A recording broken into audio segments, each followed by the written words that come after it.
Hey everybody, here's a little mechanical thing of the barrel and what I've done or so, whole thing in a nutshell. So basically I've got the mother mold or so is fiberglass, so it's sort of super reinforced. You can see with the wood framing around is sort of doubled up in that. Lots of bolts, there's probably about 40 bolts in total in this wonderful project. The mother mold on the bottom is split in half, so it goes from one side, splits across to and seam down the other side of it down here. And then I got a seam in the latex that goes halfway down one side, so because there's not too much of a negative draft or so, I can actually just slightly part it or so to open it up.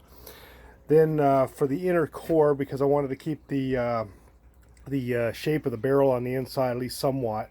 The outside will have the beautiful wood grain. The inside has that combed effect that I did on the latex in the last coat of latex, so it has a little bit of that lined rough look or so. Not wood grain, but it'll give it some texture, so it's just as bare concrete on the inside.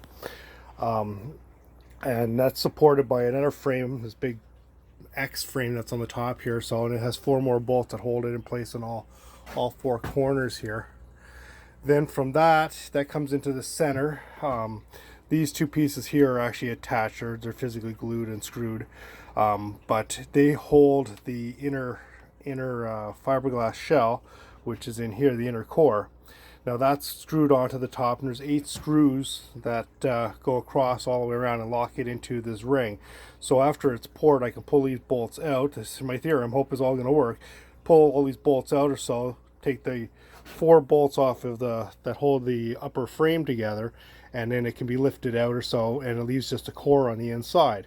Now the core itself, I got a latex core that I just finished making or so that covers over top of it or so, and then on the inside of that, it's split. I've cut it from top all the way to the very bottom of the core on 4 spots, so it's quartered. The bottom where it connects to the base of the disc at the bottom is still connected. It's all one piece to that. There's enough flex in the fiberglass that I'm hoping that I'll be able to flex it in enough and pull it out. When I tried it sort of dry running in a donut that size, it actually works. So hopefully, I'm hoping for the best on that one. If not, I'll be reinventing the wheel. And then just so in case the fiberglass does have some flex, I put some duct tape over top of the seams just to give it some extra padding to protect the rubber, so the rubber doesn't get pinched in it, because the pressure of the concrete is going to be pushing in this way on the wood. So, and then for the inner side, this is going to be a little bit harder to see. I don't know if you can actually see that at all. Let me see if I can get it tilted in a way that the light will pick up a little bit on the inside here. Not really. Well, right there, you can see down past the bolts there, down the middle of the core, there's a wooden ring there. So what I've done is I've done a full ring, and I've done it in 2 halves. Now they're made so what I can do is, if this was the ring, it has a seam on this side and a seam on the opposite side, which I can't do because my hand's holding my thumb up. So what it does is this side here opens up, and I can twist it like that and pass it underneath each other.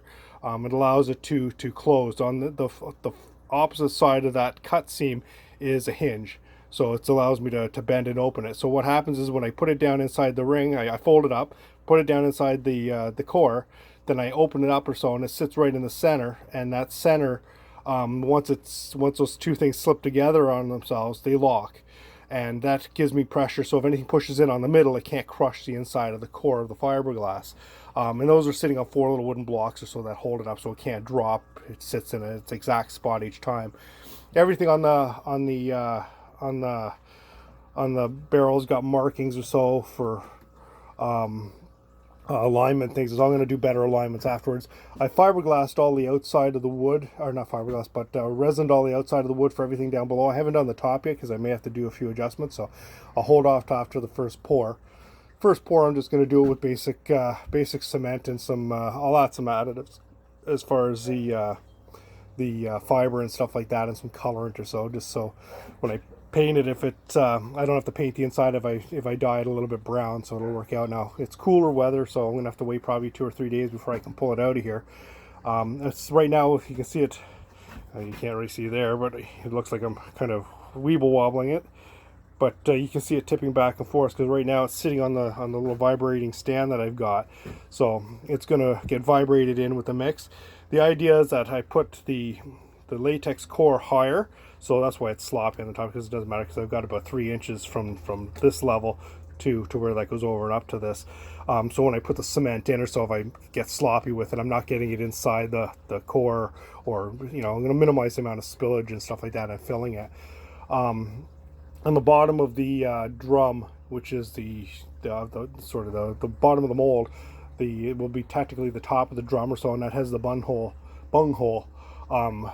in it or so, and that's part of the latex on the outside. Now it may not touch the core. It may have about an eighth of an inch of concrete, which after it pulls out, or so I can take a chisel and just pop that out of place or so.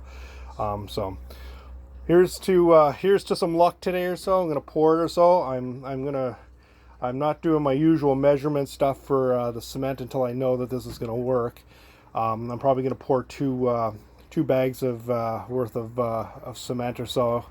That'll be 120 pounds, and hopefully that's enough. I'll mix it in 2 buckets simultaneously or so, and then I can pour it in. Whatever I got left over, I'll throw it into some simple molds that I've got out here, some leaves or some puppy paws or something like that to use up the surplus. But and then I'll calculate back what I used as surplus, and that'll give me an idea for the next time, so I'm not wasting. And that way, when I do my own mix, I know exactly what I'm mixing. I'm not wasting any cement. So technically I shouldn't waste any this time. I'm just going to be making more than I need, so I don't get halfway through this and find out that it's not enough. Anyways, talk to you later. Bye.